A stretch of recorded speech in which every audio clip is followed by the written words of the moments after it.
Hello ನಮಸ್ಕಾರ, big ಬುಲೆಟಿನ್ಗೆ ಸ್ವಾಗತ. ನಾನು ರಂಗನಾಥನ ಜೊತೆ ಇದ್ದಾರೆ ದಿವ್ಯ ಜ್ಯೋತಿ. BMTC ಬಸ್ನ ಪ್ರಯಾಣ ದರದ ವಿಚಾರದಿಂದ ಕೊರೋನಾದವರೆಗೆ ಮತ್ತು ಮಧ್ಯದಲ್ಲಿ ಅಥವಾ ಕೊನೆಯಲ್ಲೆಲ್ಲೋ CD ವಾರಿಯರ್ಸ್.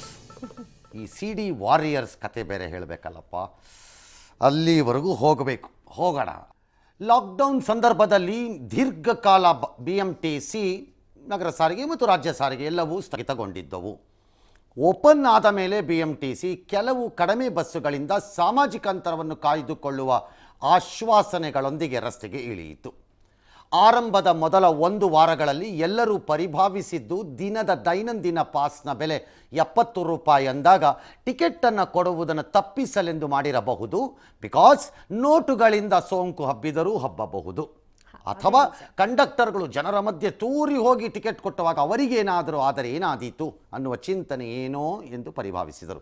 ಆದರೆ ವಾರ ಕಳೆದು 10 ದಿನವಾದರೂ ಅದೇ ಮುಂದುವರಿಯುತ್ತಿದ್ದಂತೆ ಒಂದು ಸ್ಟಾಪ್ಗೆ 70 ರೂಪಾಯಿ ಕೊಡಬೇಕು ಅನ್ನೋದು ಸಹಜವಾಗಿ ಎಲ್ಲರನ್ನೂ ರೊಚ್ಚಿಗೆಬ್ಬಿಸಿತು. ಇದರ ಪರಿಣಾಮ ಎಷ್ಟು ದಿನ ಇದೇನಿದು ಸೈಲೆಂಟಾಗಿ ಕರೋನಾದಂತೆಯೇ ಇವರು ಟಿಕೆಟ್ ದರವನ್ನು ಮೆಲ್ಲಿಗೆ ಎಬ್ಬಿಸ್ಕೊತಾ ಇದ್ದಾರಾ ಅಂತ ಬಂದುಬಿಡ್ತು. ಸಹಜವಾಗಿ ಇಂದು ಬೆಳಗ್ಗೆಯಿಂದ ಪಬ್ಲಿಕ್ ಟಿವಿಯಲ್ಲಿ ಕೂಡ ಅದಕ್ಕೆ ಸಂಬಂಧಿತ ವರದಿಗಳು ಪ್ರಕಟವಾಗಲು ಪ್ರಾರಂಭವಾದವು. ಅಫ್ಕೋರ್ಸ್ ಎಲ್ಲರೂ ಮಾಡಿದ್ರು, ನಾವೇ ಮಾಡಿದ್ದು ಅಂತ ಎಲ್ಲರೂ ಚಾಪ ಹಾಕಿದ್ದು ನಾವೆಲ್ಲರೂ. ಯಾರು ಮಾಡ್ಕೊಂಡು ಹೋಗ್ಲಿ, ಫೈನಲಿ ರಿಸಲ್ಟ್ ಬಂದಿದೆಯಲ್ಲ, ಜನಕ್ಕೆ ಹೋಗಿದೆಯಲ್ಲ, ಸಾಕು ಬಿಡ್ರಪ್ಪ. ಈ ದೈನಂದಿನ ಪಾಸೇ ಪ್ರಾಬ್ಲಮ್ ಆಗಿದ್ದಿದ್ದು. ಒಂದು ಸ್ಟಾಪಿನಿಂದ ಇನ್ನೊಂದು ಸ್ಟಾಪ್ಗೆ ಹೋಗೋದಾದರೂ 70 ರೂಪಾಯಿ ಕೊಡಬೇಕಾಗಿತ್ತು, ಅಥವಾ ಹೋಗಿ ಬರಲು ಯಾವುದೋ ಒಂದು ಸಣ್ಣ ಸ್ಟಾಪಿಂದ ಸ್ಟಾಪ್ಗೆ ರಿವರ್ಸ್ ಬರೋದಕ್ಕೆ 70 ರೂಪಾಯಿ ಕೊಡಬೇಕಾಗಿತ್ತು. ಜನ ಇದೇನು ಲೆಕ್ಕಾಚಾರ ಅಂತ ಗೊಣಗಾಡಕ್ಕೆ ಸ್ಟಾರ್ಟ್ ಮಾಡಿದರು. ಆದರೆ ಪರಚಲು ಪ್ರಾರಂಭವಾದ ಕಾರ್ಯಕ್ರಮ ಬೆಳಿಗ್ಗೆ ಟಿವಿಗಳಲ್ಲಿ ತಕ್ಷಣ ಸ್ಟಾರ್ಟ್ ಆಯಿತು. ಏನಾಗತ್ತೆ ಅಂತ. ಕೊನೆಗೆ ಈ ಅಭಿಯಾನವನ್ನು ನಡೆಸ್ತಾ ಜನನು ಅಭಿಪ್ರಾಯ ಮಾಡ್ತಾನೆ ಹೋದರು. ಸರ್ಕಾರ ಮತ್ತು BMTC ನಾವೆಲ್ಲ ನಿರೀಕ್ಷೆ ಮಾಡಿದ್ದಕ್ಕಿಂತ ಬೇಗನೆ ಪ್ರತಿಕ್ರಿಯೆಯನ್ನು ಕೊಡ್ತು. ನನ್ನ ಪ್ರಕಾರದಲ್ಲಿ ಭಾಳ ಫಾಸ್ಟಾಗಿ ರೆಸ್ಪಾಂಡ್ ಮಾಡಿದ್ರು. ತನ್ನ ನಿರ್ಧಾರವನ್ನು ತಕ್ಷಣವೇ ಬದಲಿಸಿಕೊಂಡಿತು, ಅಥವಾ ಅದರ ಆಲೋಚನೆಯಲ್ಲಿ ಇತ್ತೋ ಏನೋ, ನಾವು ಮಾಡಿದ್ದು ಇವತ್ತು ಅದಕ್ಕೆ ಸರಿಯಾಗಿ ಆಯಿತೋ ಏನೋ. Mostly pressure. ನಮ್ಮದೇ ಪ್ರೆಷರ್. ಓಕೆ, ನಮ್ಮದೇ ಪ್ರೆಷರ್ನಿಂದಾಗಿ ಆಡಳಿತ ಮಂಡಳಿ ತನ್ನ ನಿರ್ಧಾರ. ದಿನದ ಪಾಸ್ನ ಬೆಲೆಯನ್ನು 70 ರೂಪಾಯಿಂದ ಗುಡ್ ನ್ಯೂಸ್ 50 ರೂಪಾಯಿಗೆ ಇಳಿಕೆ ಮಾಡಿದೆ. ಇದು ಮೊದಲು ನಾಳೆಯಿಂದ ಅಂದರು. ಅದರ ಆಮೇಲೆ ನಾಳೆಯಿಂದ ಯಾಕೆ ಅಂದಾಗ ಈ ಮಧ್ಯಾಹ್ನವೇ ಆದೇಶವನ್ನು ಜಾರಿಗೆ ತರಕ್ಕೆ ಒಪ್ಕೊಂಡಿದ್ದಾರೆ. ಅಂದರೆ ನಾಳೆಯಿಂದ ನೀವು ದಿನದ ಪಾಸ್ ತೆಗೆದುಕೊಳ್ಳೋದಾದರೆ 50 ರೂಪಾಯಿ, ಮತ್ತು ಜೊತೆಗೆ ಟಿಕೆಟ್ಗಳು ಕೂಡ ಲಭ್ಯ. ಕಂಡಕ್ಟರ್ಗಳು ಟಿಕೆಟನ್ನು ಕೊಡ್ತಾರೆ. ಹೇಗೆ ಮಾಡಿದ್ದಾರೆ ಈ ಸರ್ಕಾರದವರು ಇದನ್ನು ಅಂತಂದರೆ, ಈಗ ಸ್ಟೇಜ್ಗಳ ಆಧಾರದ ಮೇಲೆ ಟಿಕೆಟ್ ದರವನ್ನು ನಿಗದಿ ಮಾಡಿದ್ದಾರೆ. ಎಲ್ಲಿಗೆ ಹೋಗ್ಬೋದೋ ಅಲ್ಲಿಗೆ. ಟಿಕೆಟ್ಗೆ ಸರಿ ಹೋಗೋ ಅಷ್ಟು ಚಿಲ್ಲರೆನ ದಯವಿಟ್ಟು ತೊಗೊಂಬನ್ನಿ, ಅಗತ್ಯ ಇದ್ದರೆ ಪ್ರಯಾಣ ಮಾಡಿ, ಮಾಸ್ಕ್ ಗ್ಲೌಸ್ ಧರಿಸಿ ಅಂತ BMTC ಹೇಳಿದೆ. ಚಿಲ್ಲರೆ ದಿನ ಅಗ್ರಿ, ಅಷ್ಟು ಕಾಂಟ್ಯಾಕ್ಟ್ಗಳನ್ನು ತಪ್ಪಿಸ್ತಾ ಹೋಗ್ಬೋದು. ಹಾಗಾಗಿ ಸಾಧ್ಯವಾದಷ್ಟು ನೀವು ಟಿಕೆಟ್, ಅದಕ್ಕೆ ಸಹಾಯವಾಗಲೆಂದೇ ಬಹುಶಃ ಇರಬೇಕು ಫ್ಲ್ಯಾಟ್ ರೇಟ್ಗಳನ್ನು ಇಟ್ಟಿದ್ದಾರೆ ಸ್ಟೇಜ್ಗಳಲ್ಲಿ. ಯಾವುದು ಚಿಲ್ಲರೆ ಬರೋ ಥರ ಮಾಡೋಕ್ಕೆ ಹೋಗಿಲ್ಲ, ಫ್ಲ್ಯಾಟ್ ರೇಟ್ ಇಟ್ಟಿದ್ದಾರೆ. ಈಗ ಫ್ಲ್ಯಾಟ್ ರೇಟ್ನ ಆಯ್ಕೆ ಮಾಡ್ಕೊಳ್ಳೋ ಬುದ್ಧಿವಂತಿಕೆ ನಿಮಗೆ ಬಿಟ್ಟದ್ದು. ಹೇಗೆ ಮಾಡ್ಕೊಳ್ಳೋದು? ಎಸ್, ಓಕೆ, ಅವ್ರೇನು ಹೇಳಿದ್ದಾರೆ ನೋಡೋಣ. ಸಾರ್ವಜನಿಕರಿಗೆ ಮತ್ತು ಸಾಮಾನ್ಯ ಜನರಿಗೆ, ಬಡವರಿಗೆ ಹೊರೆ ಆಗಬಾರ್ದು ಅಂತಕ್ಕಂಥದ್ದನ್ನು ಗಮನದಲ್ಲಿಟ್ಟುಕೊಂಡು ಇವತ್ತು ರೇಟ್ಗಳನ್ನು ಕಡಿಮೆ ಮಾಡಿಕೊಂಡು ಸ್ಟೇಜ್ ವೈಸ್ ಮಾಡಿದ್ವಿ. 1 ಕಿಲೋಮೀಟರ್ದಿಂದ 2 ಕಿಲೋಮೀಟರ್ವರೆಗೆ 5 ರೂಪಾಯಿ. ನಮಗೆ ಗಮನಕ್ಕೆ ತರ್ತಕ್ಕಂಥ ಕೆಲಸಗಳನ್ನು ಪಬ್ಲಿಕ್ ಟಿವಿ ಜನಾಭಿಪ್ರಾಯವನ್ನು ಸಂಗ್ರಹ ಮಾಡ್ಕೊಂಡು ಕೊಟ್ಟಿರ್ತಕ್ಕಂಥ, ಅದನ್ನು ಸರಿ ತೂಗು ನಿಟ್ಟಿನಲ್ಲಿ ಮಾಡ್ತಕ್ಕಂಥದ್ದು ಸರ್ಕಾರದ ಜವಾಬ್ದಾರಿ. ಆ ಜವಾಬ್ದಾರಿಗಳನ್ನು ಅರಿತುಕೊಂಡು ಅದನ್ನು ಕಡಿಮೆ ಮಾಡಿ ಇವತ್ತು ಸಾರ್ವಜನಿಕರಿಗೆ ಅನುಕೂಲಗಳನ್ನು ಮಾಡಿಕೊಡ್ತೀವಿ. ಸರ್ಕಾರ ಅದಕ್ಕೆ ಈಗ ಅನುಮತಿ ಕೊಟ್ಟಿದೆ. ಅದರಂತೆ ನಾವು ನಾರ್ಮಲ್ ಫೇರ್ ಸ್ಟ್ರಕ್ಚರ್ಗಿಂತ ಒಂದು ರೀತಿ ಫ್ಲಾಟ್ ಫೇರ್ ಸ್ಟ್ರಕ್ಚರ್ ಇಂಟ್ರೊಡ್ಯೂಸ್ ಮಾಡ್ತಾ ಇದ್ದೀವಿ. ಅಂದ್ರೆ ಸ್ಟೇಜ್ 1ಗೆ 5 ರೂಪಿ, ಆಮೇಲೆ 10 ರೂಪಿ, 15 ರೂಪಿ, 20 ರೂಪಿ, 25 ರೂಪಿ ಮತ್ತು 30 ರೂಪಿ, ಈ ತರ 6 ಫೇರ್ ಸ್ಟ್ರಕ್ಚರ್ ನಾವು ಇಂಟ್ರೊಡ್ಯೂಸ್ ಮಾಡಿದ್ದೀವಿ. All right. ಸರ್ಕಾರ ಅಭಿಪ್ರಾಯಗಳನ್ನು ಕೇಳೋದು ಮಾಡೋದು ನಿಜ. ಬಿಕಾಸ್ ಆಲ್ ರೈಟ್, ಒಂದೊಂದು ಸರಿ ಮಾಧ್ಯಮಗಳು ಕೆಲವು ಹೇಳೋದನ್ನು ಆಡಳಿತಾತ್ಮಕವಾಗಿ ಆಗದೇ ಇರಬಹುದು, ಆಗೋದನ್ನು ಮಾಡದೇ ಇರಬಾರದು. ಆಗೋದನ್ನೆಲ್ಲ ಮಾಡಬೇಕು, ಯಾಕೆ ಮಾಡಕ್ಬಾರ್ದು? ಅದರಿಂದ ಆಗೋದೇನು ಕಷ್ಟ ನಿಮಗೆ? ಆರಂಭದಲ್ಲಿ 1-2 ದಿನ ಅಂತ ಅಂದ್ಕೊಂಡಿದ್ರು ಸರ್. 8 ಎಕ್ಸಾಕ್ಟ್ಲಿ, ಅದಕ್ಕೆ ಇವತ್ತು ಪರಚಕ್ಕೆ ಹೋಗಿದ್ದಿದ್ದು ಎಲ್ಲರೂ. ಆಯ್ತಲ್ಲ? ಓಕೆ, ಫಸ್ಟ್ ದರ ನೋಡ್ಬೋಣ, ಆಮೇಲೆ ಟಾಕಕ್ಕೆ ಬರೋಣ. BMTC ದರ ಈಗ ಹೇಗಿರುತ್ತಪ್ಪ ಅಂದರೆ ಬೆಂಗಳೂರಿನಲ್ಲಿ ನೀವು 2 ಕಿಲೋಮೀಟರ್ವರೆಗೆ ಏನಾದರೂ ಪ್ರಯಾಣ ಮಾಡಿದ್ರೆ 5 ರೂಪಾಯಿಗಳನ್ನು ಕೊಡಬೇಕು. ಒಂದು ವೇಳೆ ನೀವು 3ರಿಂದ 4 ಕಿಲೋಮೀಟರ್ವರೆಗೆ ಪ್ರಯಾಣವನ್ನು ಮಾಡಿದರೆ ಆಗ 10 ರೂಪಾಯಿ ನಿಮ್ಮ ಟಿಕೆಟಿನ ಬೆಲೆ. ಓಕೆ, ಹಾಗಾದರೆ 5ರಿಂದ 6 ಕಿಲೋಮೀಟರ್ವರೆಗೆ ಹೋದರೆ 15 ರೂಪಾಯಿಗಳನ್ನು ನಿಮ್ಮ ಮೇಲೆ ಹಾಕ್ತಾರೆ. ಮತ್ತು 7ರಿಂದ 14 ಕಿಲೋಮೀಟರ್ವರೆಗೆ ಹೋದರೆ 20 ರೂಪಾಯಿಗಳನ್ನು ಹಾಕ್ತಾರೆ. ಇನ್ನು 15ರಿಂದ 40 ಕಿಲೋಮೀಟರ್ವರೆಗೆ ಹೋದರೆ 25 ರೂಪಾಯಿಗಳನ್ನು ತೆಗೆದುಕೊಳ್ತಾರೆ. ಅದೇ ರೀತಿ 41ರಿಂದ ಮೇಲ್ಪಟ್ಟು ಪ್ರಯಾಣ ಮಾಡಿದರೆ, ಅಂದರೆ ಬಹುಶಃ ಎಲ್ಲೋ ಕೆಂಗೇರಿ ದಾಟಿ ಎಲ್ಲಿಂದಾನೋ ಬಂದು ಇನ್ನೆಲ್ಲೋ ಹೋಗೋ ಥರ ಆದರೆ, ಬಹುಶಃ ಅಥವಾ ಅಲ್ಲೆಲ್ಲೋ ಬೆಂಗಳೂರು ದಕ್ಷಿಣ ಭಾಗದಿಂದ ಉತ್ತರ ಭಾಗಕ್ಕೆ ಬಂದರೆ ಆ ಥರ ಒಂದೇ ಬಸ್ ಇದ್ದರೆ ಇದ್ರಲ್ವಾ ಒಂದೊಂದು ಬಸ್ಗಳನ್ನ ಹಿಡ್ಕೊಂಡು ಹೋಗ್ಬೇಕಾದ್ರೆ ಚೇಂಜ್ ಆಗತ್ತಾಗ ಅಲ್ವಾ? ಹಂಗಾಗಿ ಚೇಂಜ್ ಆಗುತ್ತೆ. 41 ಕಿಲೋಮೀಟರ್ ಮೇಲ್ಪಟ್ಟು ಪ್ರಯಾಣ ಮಾಡೋದಾದರೆ ಒಂದೇ ಸ್ಟ್ರೆಚ್ಚಲ್ಲಿ ನಿಮಗೆ 30 ರೂಪಾಯಿ ಬೀಳತ್ತೆ.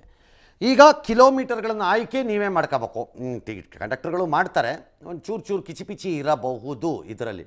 ಇಲ್ಲ ರೀ, ಅಲ್ಲಿಗೆ ಇಲ್ಲ, ಅಲ್ಲಿ 2.5 ಕಿಲೋಮೀಟರ್ ಅಲ್ವಾ ಅದು ಅಂತ ಇಲ್ಲ ಅಂತ ಅವ್ರು ಏನೋ ಒಂದು ಸ್ಟೇಜ್ ಮಾಡಿರ್ತಾರೆ, ಅದರ ಪ್ರಕಾರನೇ ಇಸ್ಕೊತಾರೆ ಗ್ಯಾರಂಟಿ.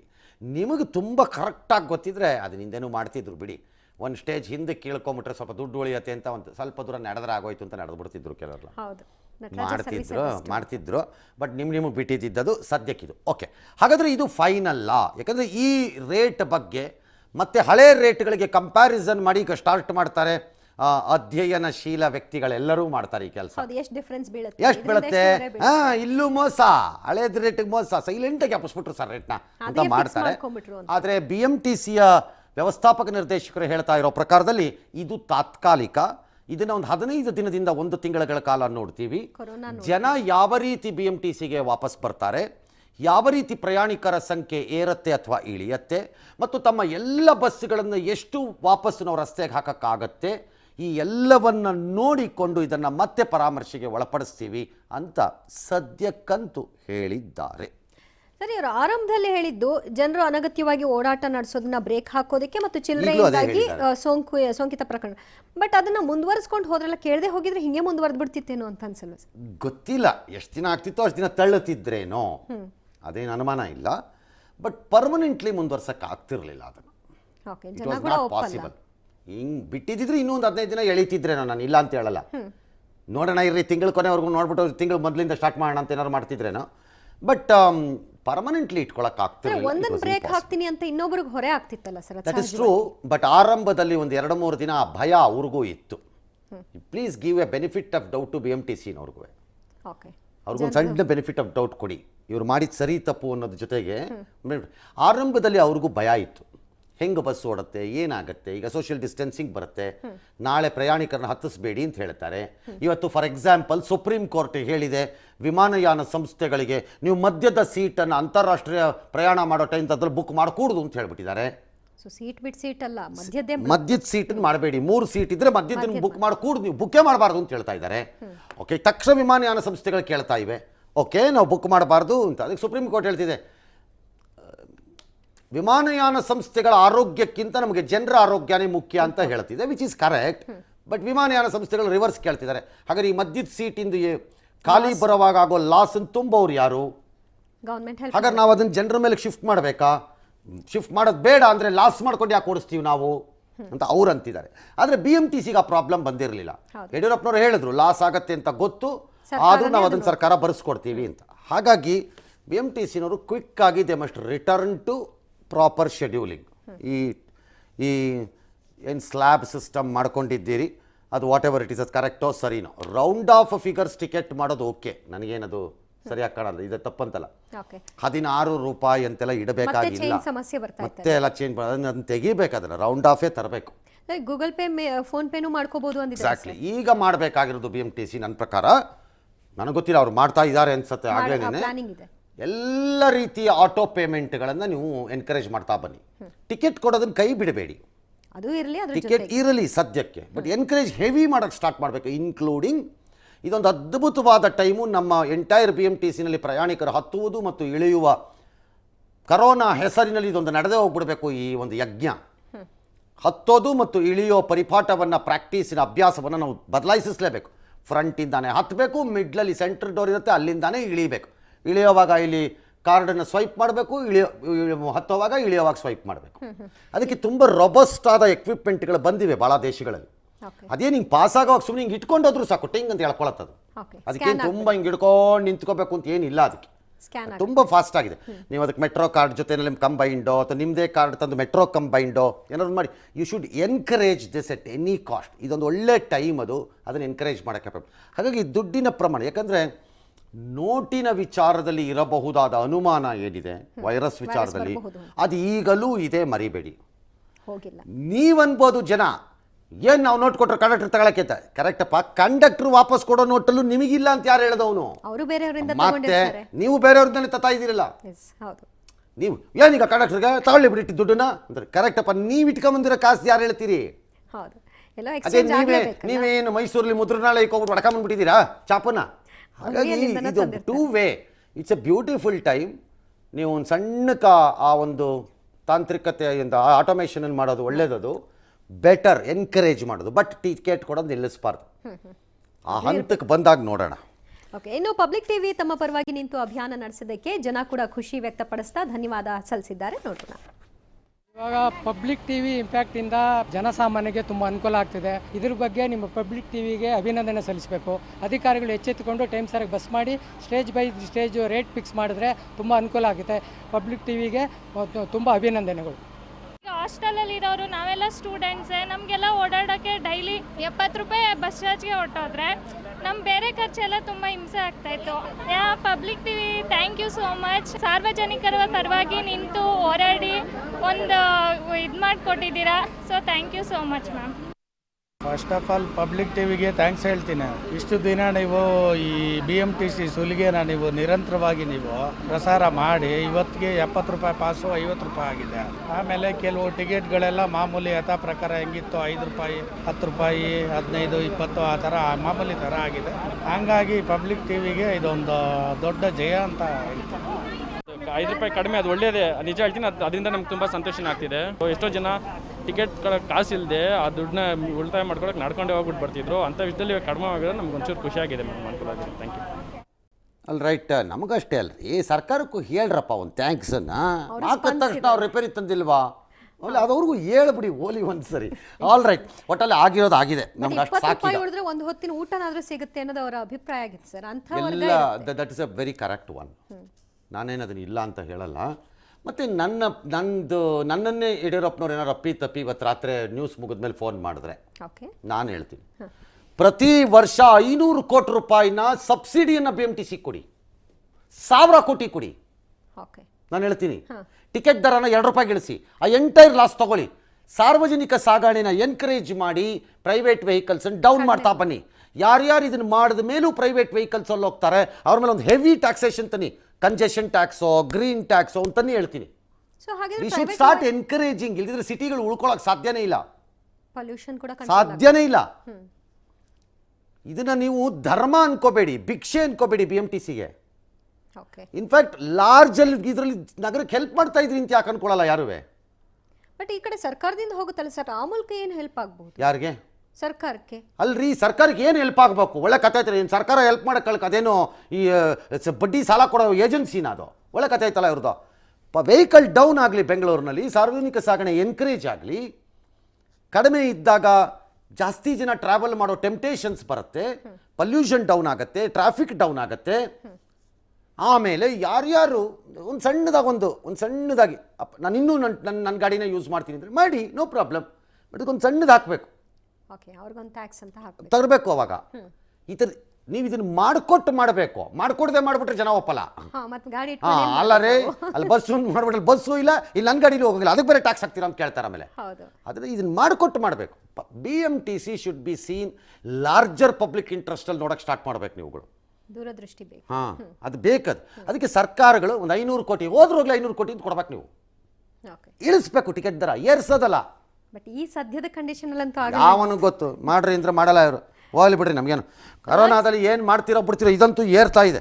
ಮುಂದಕ್ಕೆ ಹೋಗೋಣ. ರಾಜ್ಯದಲ್ಲಿ ಕೊರೋನಾ ಸೋಂಕಿನ ಅಬ್ಬರ ಮುಂದುವರಿತಾ ಇದ್ದು ನಿನ್ನೆಗೆ ಹೋಲಿಕೆ ಮಾಡಿಕೊಂಡ್ರೆ ಇವಾಗ ಕಡಿಮೆ ಆಗಿದೆ ಅನ್ಬಹುದು ಕೇಸಸ್. 93 ಮಂದಿಯಲ್ಲಿ ಇವತ್ತು ಕೊರೋನಾ ಪಾಸಿಟಿವ್ ಬಂದಿದೆ. ಓವರ್ ಆಲ್ 2182 ಆಗಿದೆ. 93 ಕೇಸ್ನ ಪೈಕಿ ಮಹಾರಾಷ್ಟ್ರದ ಲಿಂಕ್ 74 ಕೇಸಸ್ಸು. ಮಹಾರಾಷ್ಟ್ರ ನಂಟಿನ ಒಟ್ಟು ಪ್ರಕರಣಗಳ ಸಂಖ್ಯೆ 917ಕ್ಕೆ ಹೋಗಿದೆ. ಇದರ ಜೊತೆಗೆ ಕೊರೋನಾ ತನ್ನ ವ್ಯಾಪ್ತಿಯನ್ನು ವಿಸ್ತರಿಸಿಕೊಳ್ತಾ ಇದ್ದು ಗ್ರೀನ್ ಝೋನ್ ರಾಮನಗರಕ್ಕೂ ಕೂಡ ಒಕ್ಕರಿಸಿದೆ. ಸದ್ಯ ಚಾಮರಾಜನಗರ ಬಿಟ್ಟರೆ ಉಳಿದೆಲ್ಲ ಕಡೆಯಲ್ಲೂ ಕೂಡ ಸೋಂಕಿತ ಜಿಲ್ಲೆಗಳು ಹಂಚಿಕೊಂಡಿದೆ. ಇಂದು ಬೆಳಕಿಗೆ ಬಂದ ಪ್ರಕರಣಗಳ ಪಟ್ಟಿಯಲ್ಲಿ ಉಡುಪಿ, ಕಲಬುರಗಿ, ಯಾದಗಿರಿ ಜಿಲ್ಲೆಗಳು ಮೊದಲ 3 ಸ್ಥಾನದಲ್ಲಿವೆ. ಹೆಮ್ಮಾರಿ ಕೊರೋನಾಗೆ ಇವತ್ತು ಬಲಿಯಾಗಿರೋ ಸಂಖ್ಯೆ 2. ಉಸಿರಾಟ ತೊಂದರೆಯಿಂದ ಬಳಲ್ತಾ ಇದ್ದ ಬೆಂಗಳೂರು ಗ್ರಾಮಾಂತರದ ಮಹಿಳೆಯೊಬ್ಬರು ಸಾವನ್ನಪ್ಪಿದ್ರೆ, ದಕ್ಷಿಣ ಕನ್ನಡದ 43 ವರ್ಷದ ಪುರುಷ ಒಬ್ಬರು ಸಾವನ್ನಪ್ಪಿದ್ದಾರೆ. ಇದರೊಂದಿಗೆ ರಾಜ್ಯದಲ್ಲಿ ಸಾವಿನ ಸಂಖ್ಯೆ 44ಕ್ಕೆ ತಲುಪಿದೆ. ಇಂದು 6 ತಿಂಗಳ ಹಸುಗೂಸು ಸೇರಿ 51 ಮಂದಿ ಕೊರೋನಾ ಸೋಂಕಿತರು ಗುಣಮುಖರಾಗಿ ಡಿಸ್ಚಾರ್ಜ್ ಆಗಿದ್ದಾರೆ. ಈವರೆಗೂ ಗುಣಮುಖರಾದವರ ಸಂಖ್ಯೆ 705ಕ್ಕೆ ಏರಿಕೆಯಾಗಿದೆ. ರೈಟ್, 705 ಜನ ಏರಿಕೆಯಾಗಿದೆ ನಮ್ಮಲ್ಲಿ ಗುಣಮುಖರಾದವರ ಸಂಖ್ಯೆ. ಅಂದರೆ 2182ರಲ್ಲಿ 700ನ್ನ ತೆಗೆಯೋದೇ ಆದರೆ ರಫ್ಲಿ 1400 ಕೇಸ್ಗಳು ನಮ್ಮಲ್ಲಿ ಸಕ್ರಿಯವಾಗಿದೆ ಅಂತಾಯಿತು. ಆದರೆ ಕರ್ನಾಟಕದ ಕತೆ ಏನು ಗೊತ್ತಿಲ್ಲ.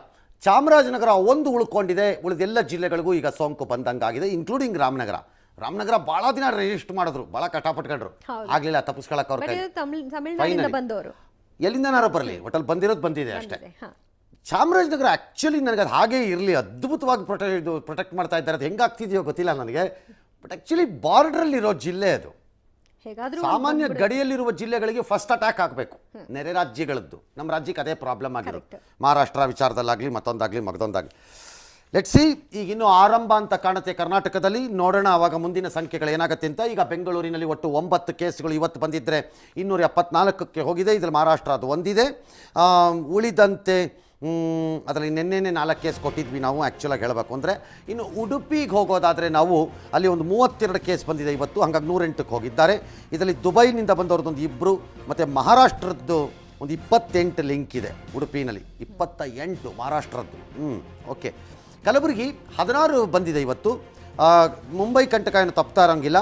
ಇವತ್ತು ಪತ್ತೆಯಾಗಿರೋ ಎಲ್ಲ ಪ್ರಕರಣಗಳು ಮುಂಬೈದೇ ಆಗಿದೆ. ಓಕೆ, ಅಂದರೆ ಮಸ್ಟ್ ಬಿ ಫ್ರಮ್ ಕ್ವಾರಂಟೈನ್, ಅದು ಎಲ್ಲವೂ ಕ್ವಾರಂಟೈನಲ್ಲಿ ಇರಬೇಕು ಮೋಸ್ಟ್ಲಿ ಹಂಗಾರದು. ಇನ್ನು ಯಾದಗಿರಿಗೆ ಹೋಗೋದಾದರೆ ಶಾಪುರ ಹಾಗೂ ವಿವಿಧ ಕ್ವಾರಂಟೈನ್ ಕೇಂದ್ರದಲ್ಲಿದ್ದ 15 ಕಾರ್ಮಿಕರಲ್ಲಿ ಕೊರೋನಾ ಸಿಕ್ಕಾಕೊಂಡಿದೆ. ಅಲ್ಲೊಂದು 5 ವರ್ಷದ 3 ಮಕ್ಕಳು ಇದ್ದಾರಂತೆ. ಎಲ್ಲವೂ ಮುಂಬೈ ಇದ್ದಂಗಿದೆ ಇದು ಯಾದಗಿರಿದು. ಇನ್ನು ಬಳ್ಳಾರಿ ಗಣಿಜಿನಲ್ಲಿ 3 ಕೇಸ್ ಬಂದಿದೆ ಇವತ್ತು. ಅದರಲ್ಲಿ ಮುಂಬೈಗೆ ಹೋಗಿದ್ರಂತೆ ಮಗಳ ಮದುವೆ ವಿಚಾರದಲ್ಲಿ ಸಂಬಂಧಿಕರಿಗೆ ಪತ್ರಿಕೆ ಕೊಡೋಕ್ಕೆ, ಲಗ್ನ ಪತ್ರಿಕೆ ವಿವಾಹದ ಆಮಂತ್ರಣ ಕೊಡೋಕ್ಕೆ ವಾಪಸ್ ಬಂದಿದ್ದಾರೆ. ಸೋಂಕು ಬಂದುಬಿಟ್ಟಿದೆ ಅವ್ರಿಗೂ.